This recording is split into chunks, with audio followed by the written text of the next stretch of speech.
선생님, 제가 올해 85세가 되었는데 주변에서들 이제 정말 몸조심해야 할 때라고들 하시더라고요. 왜 그렇게들 겁을 주나 싶었는데 알고 보니 85세가 한국 노인들에게 매우 중요한 분기점이라는 이야기를 많이 들었습니다. 사실 저도 노년은 똑같이 늙어가는 시기라는 막연한 생각을 했었는데 전문의 선생님들 말씀을 들어보니 이 나이가 생각 이상으로 중요한 의미가 있더군요. 하지만 걱정부터 할 필요는 없다고 합니다. 제대로 알고 준비만 하면 90세, 100세까지 건강하게 살아가는 분들이 많으니까요. 저는 노인의학을 연구하고 진료해온 박종현 교수입니다. 오늘 여러분께 85세를 기점으로 건강관리가 왜 중요한지, 그리고 이 시기를 무사히 넘기기 위해 우리가 꼭 알아야 할 진실들을 모두 말씀드리려고 합니다. 영상을 꺼버리시거나 나는 이미 늦었어라고 포기하시면 안 됩니다. 지금부터 알려드릴 사중의 위험 요소와 그걸 뛰어넘는 5가지 건강 비결은 여러분과 부모님, 나아가 가족 모두의 삶을 바꿀 수 있는 소중한 정보이니까요. 어느 날 병원 응급실에 83세 강성수 어르님이 실려왔습니다. 자식분이 깜짝 놀라서 뛰어오셨는데 갑작스럽게 쓰러지셨다며 당황한 기색이 역력했죠. 그런데 가만히 진료 기록을 살펴보니 85세를 넘기지 못하고 돌아가시는 많은 분들과 유사한 점이 있었습니다. 미리 알았더라면 충분히 예방하거나 적어도 늦출 수 있었을 텐데 대비를 못하신 거죠. 이 영상을 보고 계신 분들은 절대 그렇게 되지 않도록 끝까지 집중해 주셨으면 좋겠습니다. 먼저 놀라운 통계부터 말씀드릴게요. 한국인의 평균 기대 수명은 83세 안팎으로 알려져 있습니다. 하지만 평균 기대 수명이 83세라고 해서 80대 중반까지 다들 건강하게 사실 거라고 생각하면 오해일 수 있습니다. 실제로 건강 수명은 70대 초중반 정도에서 멈춰버리는 경우가 많고, 그러다 보니 대략 10년 이상을 병치레하며 지내다 세상을 떠난다는 설명도 있죠. 그런데 특히 85세부터는 각종 난치성 질환이나 치매 발생률이 큰 폭으로 증가합니다. 그래도 아직 건강하게 걸어다니는데? 하고 방심하던 분들도 갑작스럽게 어려움을 겪곤 합니다. 제가 30년 넘게 어르신들을 진료해 오면서 가장 안타깝게 느낀 것은 이 85세 전후로 찾아오는 위험이 충분히 예측 가능하고 얼마든지 예방할 수 있다는 사실입니다. 그런데 많은 분들이 그저 난 괜찮겠지 하고 내버려 두거나 이미 약을 먹고 있다며 더 이상의 노력을 기울이지 않는 경우가 생각보다 많습니다. 그래서 오늘은 85세를 넘으려면 꼭 기억해야 할 4가지 위험 요소부터 말씀드리고 그 뒤에 90세, 100세까지 사시는 분들이 공통으로 지키고 있는 5가지 건강 습관을 알려드리겠습니다. 첫 번째로 만성질환을 제때 제대로 관리하지 않는 것이 아주 치명적인 위험 요인입니다. 고혈압, 당뇨, 심혈관 질환, 관절 질환 등 노년층 사이에 흔한 만성병이야 누구나 듣는 얘기지요. 문제는 약만 열심히 먹으면 끝이라고 생각하고 식습관이나 생활 습관을 전혀 바꾸지 않는 경우입니다. 실제로 짠 음식이 위험하대라면서도 맵기 김치찌개에 반주로 소주 한 잔씩 드시고 담배는 건강에 해롭다면서도 수십 년 피워왔으니 이제 와서 못 끊겠다며 그냥 계속 피우는 분들이 많습니다. 저도 예전에 78세 환자분이 뇌출혈로 급히 오셨는데 이미 고혈압 약을 10수년 동안 드셔왔다는 겁니다. 그런데 정작 솔트소금 섭취 조절이나 음주 제어는 전혀 하지 않으셨죠. 결국 그 위험 습관들이 겹치면서 약도 약이지만 뇌출혈을 막지 못하고 쓰러지신 겁니다. 미국의 통계를 봐도 65세 이상 노인들의 주요 사망 원인은 심혈관 질환이고 그중 상당수는 관리를 잘했으면 많이 늦출 수 있는 사례였다고 합니다. 약을 먹는다고 방심하기보다는 평소 짜고 달게 먹는 식습관부터 천천히 개선해 나가는 노력이 정말 필수적이라는 거죠. 두 번째 위험 요소는 움직이지 않는 생활, 즉 운동 부족입니다. 요즘은 고령층에서 근감소증이라는 말이 널리 알려지는 추세죠. 30세부터 조금씩 떨어지는 근육량이 60세 이후부터 가파르게 감소한다고 하는데 7080대가 되면 근육이 급격히 줄면서 면역력이 낮아지고 낙상 위험이 커졌다는 연구 결과가 많습니다. 특히 허벅지 근육이 약해질수록 거동이 불편해지고 걷다가 넘어졌을 때 쉽게 골절로 이어질 수 있습니다. 그리고 골절이 어르신들에게 얼마나 치명적인 사고인지 한번 겪어보신 분들은 압니다. 고관절 골절로 인해 장기간 입원하시다가 여러 합병증이 찾아오는 일도 드물지 않고 그중 많은 경우가 회복하는 과정에서 힘들어하시다가 생을 마감합니다. 참고로 어떤 할머님은 코로나로 인해 몇 달 동안 집 밖을 아예 안 나가셨다가 관절이 약해져 넘어지셨고 결국 복구하지 못하고 떠나셨다는 안타까운 사례도 있습니다. 그러니 움직이면 위험하다며 가만히 있기보다는 밖에 나갈 수 있는 날엔 잠깐이라도 걸으시고 받기 어려우면 집 안복도나 방 안에서라도 부지런히 움직여야 근감소증을 늦출 수 있습니다. 세 번째로 노인들에게서 절대 간과하면 안 되는 문제가 있습니다. 바로 사회적 고립과 그로 인한 정신적인 지적 노화입니다. 말벗 없이 집 안에만 있다 보니 우울하다 정도로 생각했는데 뇌 기능 자체가 빠르게 떨어질 수 있습니다. 실제로 직설적으로 표현하자면 말도 잘 안 하고 생각도 하지 않는 시간이 길어질수록 치매 발병 위험이 급격히 올라간다는 것입니다. 하버드 의과 대학 연구진에 따르면 주변 사람들과의 대화나 소통이 뇌를 가장 강도 높게 운동시키는 활동이라고 합니다. 듣고 말하고 이해하고 생각을 정리해 답하는 과정에서 굉장히 광범위한 뇌 영역이 활성화된다고 하지요. 반면에 혼자 지내면서 말이 필요 없는 생활 시간이 길어지면 뇌 사용량이 극적으로 줄어든다고 합니다. 젊었을 때야 고독을 어느 정도 즐길 수 있다고 해도 나이가 들면서는 사회적 관계가 줄어드는 만큼 치매나 우울증 위험이 같이 오를 수 있습니다. 따라서 활동할 수 있는 어떤 모임이든 의식적으로라도 참여해 대화를 나누는 것이 중요합니다. 네 번째이자 마지막 위험 요소는 영양 불균형입니다. 자녀분들이 멀리 살거나 부부 중 한 분이 먼저 돌아가신 뒤에 남은 어르신은 혼자 끼니를 해드셔야 하는 상황이 자주 생깁니다. 간편식만 먹고 말겠다며 매일 라면, 김밥, 빵 같은 단순 탄수화물로만 때우는 일이 잦아지면 몸이 서서히 영양실조에 가까워집니다. 젊은 사람들은 영양소가 조금 부족해도 튼튼한 근육과 회복력이 버티지만 노년층은 작은 결핍이 더 빨리 크게 번질 수 있어요. 단백질과 비타민, 미네랄 등이 골고루 공급되지 않으면 근육량이 계속 줄고 면역계가 무너지는 등 악순환이 깨지기 어렵습니다. 어떤 분은 매일 라면만 드시다가 몇 달 만에 체중이 뚝 떨어지고 걸을 힘도 거의 없어져서 병원에 입원하셨는데 검사해보니 단백질과 비타민 D, 필수 미네랄 등이 매우 심각하게 부족했습니다. 결국 그 결핍 상태가 장기를 전반적으로 약하게 만들고 결과적으로 생명까지 위험하게 만든 것이지요. 이렇게 네 가지 위험 요소를 무시하고 살다가 85세에 이르기 전에 큰 병으로 쓰러지시거나 치매가 급격히 진행되는 분들을 수도 없이 봐왔습니다. 그러나 희망적인 소식은 이 모든 문제를 미리 알고 대비한 분들은 90세가 넘어도 활기차게 사신다는 겁니다. 그런 분들이 구체적으로 뭘 했기에 가능했을까? 궁금하시죠? 오늘은 어떤 장수인들이 공통적으로 지키고 있는 5가지 건강 습관을 공유해 드리려 합니다. 이 5가지를 보시면서 나는 무엇부터 실천할 수 있을까? 떠올려 보시면 좋겠습니다. 첫째 습관은 매일 일정 시간 동안 햇빛을 받으며 걷는 것입니다. 아주 어렵게 생각할 필요 없습니다. 평소에 하던 산책을 조금 더 부지런히 해보시거나 아파트 주차장을 천천히 도는 것으로도 좋습니다. 80대 중반을 넘기는 분들 중에 나는 밖에 살짝 나가 햇볕만 봐도 기분이 좋아진다며 하루를 상쾌하게 시작하시는 분들이 대단히 많았습니다. 걷기는 무리한 격한 운동이 아닌 동시에 심혈관과 근육을 적절히 자극해줍니다. 아침 햇살은 비타민 D 생성에도 도움이 되죠.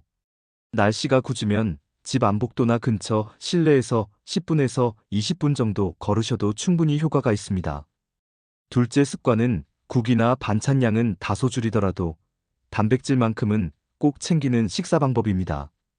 흔히들 나이가 들면 잘 못 드시니 소식을 강조하기도 하는데 무작정 적게 먹기만 해서는 안 됩니다. 한국인의 전통 식단은 탄수화물이 주가되는 경우가 많아서 한 끼 식사에서 단백질이 충분하지 않은 분들이 많죠. 그래서 계란 한두 알, 생선 한 토막, 두부 반모, 콩이나 두류를 조금씩 매 끼니 곁들인다면 근육을 지키는데 큰 도움이 됩니다. 90대 어르신이신데도 근력이 비교적 튼튼하신 분을 보면 늘 달걀과 콩, 생선 등을 조금씩이라도 거르지 않고 드셨다고 하더군요. 셋째 습관은 매일 여러 사람과 대화하는 것입니다. 가족이 함께 사시면, 가족들과 떨어져 살면 전화를 통해서라도 말입니다. 오늘은 별일이 없어서 할 얘기가 없어라는 분들도 계신데 억지로라도 소소한 일상을 나누시다 보면 분명 뇌 자극 효과가 큽니다. 어떤 88세 할머님은 이웃 식당이나 시장을 하루에 한 번씩은 꼭 돌아다니시면서 상인들과 이런저런 대화를 나누십니다. 그 습관을 수십 년째 이어오셨고 지금도 치매와는 거리가 멀게 아주 또렷하고 생기 있게 사시는 모습을 뵐 수 있었습니다. 아이고, 내가 젊을 땐 양반집 며느리라 사람도 많이 만나본 적 없다 하시는 분들도 지금이라도 심심할 때 이웃에게 전화해 밥은 드셨느냐? 안부를 묻거나 영상통화로 손주 얼굴만 봐도 기분 전환이 되리라고 믿습니다. 넷째 습관은 질병이 의심되거나 작은 잔증상이 보이면 참지 않고 곧바로 의사와 상의한다는 점입니다. 그냥 참고 버티면 나아지겠지라는 태도로 넘어갔다가 나중에 증상이 확 커져서 병원에 오시는 분들이 많습니다. 85세 전후로는 신체 회복력이 예전 같지 않다 보니 초기 증상을 방치하면 훨씬 악화된 상태로 병원을 찾게 되죠. 또 평소에 먹던 혈압약, 당뇨약 등을 임의로 끊어버리는 경우가 종종 있는데 그러다가 갑작스러운 심정지나 뇌졸중으로 이어지기도 합니다. 의학적으로는 약을 오랫동안 먹는 것이 해롭다기보다 병이 통제되지 않는 상태가 훨씬 위험하다는 게 명확히 드러나 있으니 조금 괜찮아진 것 같다 싶어도 임의로 중단하시지 마시고 꼭 의사와 상의하시기 바랍니다. 다섯 번째 습관은 깊은 잠을 잘 자고 마음의 평안을 유지하는 것입니다. 잠은 자연이 주는 최고의 치유 시간이라고 하지요. 밤에 숙면을 취하면 낮에 깎였던 에너지와 면역 체계가 스스로 복구됩니다. 반면 수면의 질이 떨어지면 혈압도 불안정해지고 뇌세포의 회복도 제대로 이루어지지 않아 치매 위험도 높아진다고 합니다. 아휴, 늙으면 잠이 준다는데 어찌하노 하실 수도 있지만 일정한 시간에 누우려고 노력하고 낮에는 적절히 몸을 움직여 피곤함을 쌓으면 밤에 잠드는 게 훨씬 수월해질 수 있습니다. 거기에 다소 억울하거나 화나는 일이 있어도 자리에 누운 뒤로는 내일 다시 생각하자 하면서 머릿속을 비우면 잠들기 한결 편해집니다. 실제로 90세 어르신 중에도 이렇게 스트레스를 하루를 넘기지 않고 날마다 털어버리시는 분들은 항상 표정도 밝고 장기 검사 수치나 면역 상태가 또래에 비해 훨씬 좋은 편입니다. 이 다섯 가지가 말씀만 들으면 알고 계실 법도 한데 실천이 문제이죠. 애초에 오래된 습관을 한 번에 바꾸기 어렵겠지만 오늘부터 조금씩 하나씩이라도 시도해 보시면 어제와 전혀 다른 내일이 펼쳐질 수 있습니다. 제가 울산에서 만난 78세 김연자 어머님도 처음엔 거의 움직이지 못하고 식사도 잘 못하셨는데 아드님이 매일 아침 계란 반숙 하나라도 꼭 드시도록 습관을 바꿔드렸고 또 실내 복도를 하루에 한 바퀴씩이라도 걸게끔 도와드렸습니다. 때때로 가벼운 라디오 방송이라도 틀어두고 중얼중얼 따라 말하거나 동네 지인들에게 전화를 걸게 해서 혼자 있을 때도 대화를 하도록 했죠. 처음 한 달간은 큰 변화를 못 느꼈지만 2달째 넘어가면서부터 식사량이 조금씩 늘고 기력이 되살아나는 모습이 뚜렷했습니다. 6달이 지나니 체중도 적정 수준으로 돌아오고 혈압과 당뇨 수치도 안정되셨습니다. 저는 그런 놀라운 회복 사례를 너무 많이 봐와서 나이가 들어도 바뀔 수 있느냐고 묻는 분들께 언제나 물론이다라고 대답합니다. 의외로 많은 어르신들이 잘못된 고정관념을 가지고 계신데 예를 들어 나이가 많은데 무슨 운동이냐, 가만히 있어야지라고 생각하실 수 있습니다. 그러나 사실 나이가 많을수록 운동이 더 중요합니다. 걷거나 가벼운 근력 운동을 지속하면 낙상 위험도가 줄고 심폐기능과 면역력이 함께 좋아져요. 또 나이 드니 식사량을 줄이라더라는 말도 있는데 단백질과 영양소는 충분히 섭취하셔야 합니다. 혹은 억지로라도 잠을 많이 자면 병이 더 생긴다라고 두려워하는 분들도 계십니다만 연구에 따르면 오히려 깊이 잠들 때 뇌와 면역계가 노폐물을 없애고 재생합니다. 따라서 일찍 주무시되 지나친 수면과 부족한 운동으로 낮밤이 바뀌지 않도록만 신경 쓰면 됩니다. 치명적인 오해 중 하나가 고혈압 약을 오래 먹으면 다른 장기가 상한다라는 생각인데, 정작 고혈압이 유지되면 뇌졸중이나 심장마비 위험이 크게 올라가니 의사에게 용법을 잘 듣고 약을 꾸준히 복용하는 게 훨씬 안전합니다. 이제 지금부터 단기에 실천할 수 있는 방법들을 알려드릴까 합니다. 일주일만 해도 몸에서 변화가 시작될 수 있습니다. 하루를 어떻게 시작하느냐가 중요하니까 아침에 눈을 뜨시면 우선 컵에 물을 따라 천천히 마시면서 창문을 열어보세요. 차가운 공기라도 잠깐 들이마시고 햇빛이 들어오면 주변을 살피며 오늘은 세 바퀴라도 더 걸어볼까? 오늘은 전화 한 통이라도 해서 안부를 물어볼까? 하는 식으로 간단한 계획을 세우는 겁니다. 아침 식사 때 달걀 반숙이나 두부, 생선 등 단백질이 든 음식을 꼭 드시고 식사 후에는 한 10분 정도라도 밖에 나가 걸어보세요. 이웃이 보이면 가볍게 웃으면서 오늘 날씨가 좋네요. 한마디 나누는 것만으로도 사회적 연결이 만들어집니다.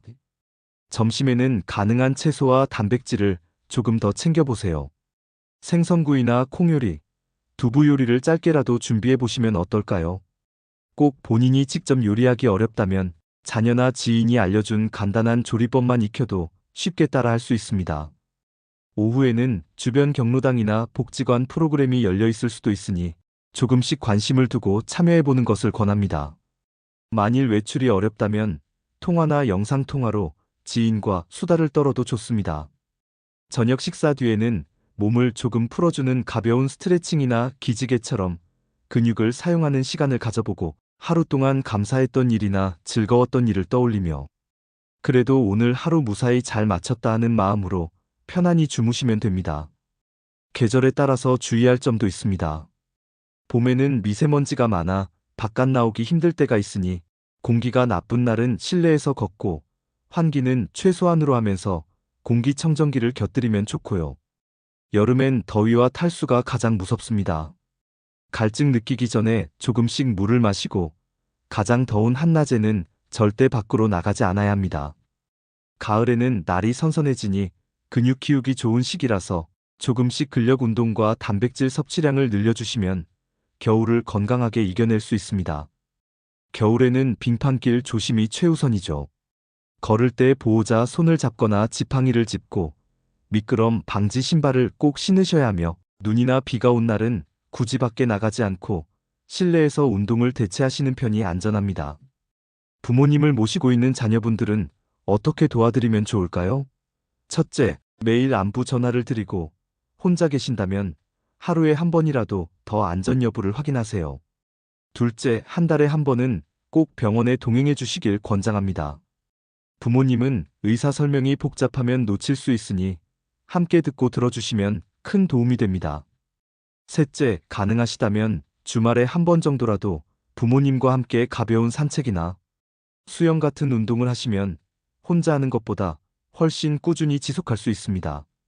넷째, 식생활을 살피시되 억지로 뭐든 바꾸라기보다는 냉장고 안을 한번 들여다보면서 유통기한 지난 식품이나 너무 편식하시는 부분이 없는지 가볍게 점검해 주세요. 마지막으로 친구나 모임에 참여하도록 적극 권해드리세요. 지금 나이에 무슨 모임이라고 꺼리실 수도 있지만 생각보다 비슷한 연령대의 이웃분들과 수다를 떨고 교류하면 활력이 올라가시는 어르신들이 매우 많습니다. 손주분들도 할머니, 할아버지를 자주 찾아뵙거나 전화드리면 좋습니다. 첨단 기술을 알려드리는 것도 큰 도움이 되지요. 스마트폰으로 사진을 찍어 보여드린다든지 유튜브 동영상을 같이 본다든지 그러면서 대화를 나누면 의외로 노년층 분들이 더 적극적으로 뇌를 쓰게 됩니다. 나는 기계가 서툴러서 못하겠다 하시는 어르신들도 노력을 조금만 하면 얼마든지 배울 수 있다는 걸 실제로 많이 봅니다. 이렇게 사회적 연결과 소통이 골고루 어우러지면 치매와 우울증을 예방하는 효과는 훨씬 커집니다. 여기서 한 가지 더 말씀드리고 싶은 것은 감사하는 마음의 힘입니다. 전 세계 장수마을을 연구한 전문가들이 공통적으로 얘기하는 부분이기도 한데 매일 밤 잠자리에 들기 전에 오늘 하루 무탈하게 지냈으니 감사하다. 누구누구와 통화에 즐거웠다. 같은 긍정적인 생각을 정리하며 마음을 다스리는 것이 뇌 건강에 매우 유익하다고 합니다. 스트레스와 분노를 밤새 곱씹으면 뇌가 제대로 쉬지를 못하고 그 결과 수면의 질도 떨어지고 다음날 컨디션도 나빠집니다. 반면 작은 일에도 감사하는 습관이 있는 분들은 뇌에서 긍정적 호르몬 분비가 촉진되고 그게 결국 세포 건강이나 면역력에도 좋은 영향을 준다는 핵심 연구 결과도 있죠. 정리하자면 85세를 넘지 못하고 병세가 악화되시는 분들에게서는 4가지 위험 요소가 늘 보였습니다. 만성질환을 방치하거나 몸을 거의 움직이지 않고 살며 사회적으로 고립되고 영양까지 제대로 공급받지 못하는 상황이 겹치는 것이죠. 반대로 90세, 100세까지도 건강하게 사시는 분들은 위 4가지 위험을 멀리하고 매일 햇빛을 받으며 꾸준히 걷고 적게 먹더라도 단백질을 빠뜨리지 않고 사람들과 자주 대화하며 뇌를 자극하고 질병이 있으면 미리미리 발견해 치료하고 마지막으로 깊은 잠과 편안한 마음을 꾸준히 유지하십니다. 여기에 매일 잠들기 전에 감사하는 마음을 갖는 습관까지 더해지면 치매나 우울증 등의 위험을 훨씬 떨어뜨릴 수 있습니다. 오늘 이 영상을 여기까지 시청하신 분들은 이미 몸과 마음을 지키는 첫 단계에 들어서신 것이라 생각합니다. 중요한 건 이제부터 실제로 하루하루 다른 선택을 해보시는 것입니다. 무엇이든 완벽을 노리기보다는 어제보다 조금 더 나아지자는 마음으로 임하시면 충분합니다. 혹시나 내가 이 나이에 운동해봤자 무슨 소용일까라고 생각하신다면 오늘 보여드렸던 예시들을 떠올려 보세요. 80세를 넘어서도 매일 꾸준히 실내 걷기나 가벼운 스트레칭을 시작하신 분들이 6개월, 1년 뒤에 눈에 띄게 건강이 개선되는 경우가 많습니다. 끝으로 여러분께 부탁드리고 싶은 것이 있습니다. 이 소중한 건강 정보를 혼자 알고 끝내지 마시고 부모님과 형제, 친지분들에게도 꼭 공유해 주세요. 내가 본 영상인데 이런 좋은 얘기가 있더라 하고 말씀만 드려도 일단 관심이 생길 것입니다. 그분들이 스마트폰이나 컴퓨터 이용이 서투르시다면 같이 영상을 보거나 설명해 드리면서 가족 전체가 실천에 동참해 보시면 좋겠습니다. 구독과 좋아요도 꼭 눌러주시면 채널 운영에 큰 힘이 됩니다. 댓글로 저희 부모님은 77세입니다. 저는 현재 82세인데 이렇게 하고 있어요. 같은 사연을 남겨주시면 그 연령대에 맞춰 더 구체적인 정보를 전해드리겠습니다. 다음 영상에서는 구체적인 뇌훈련 방법과 손쉽게 실천할 수 있는 치매 예방법을 중점적으로 다루려고 합니다. 뇌과학 측면에서 최근 밝혀진 흥미로운 사실들이 많거든요. 알림 설정해 두시면 놓치지 않고 받아보실 수 있으니 꼭 챙겨주세요.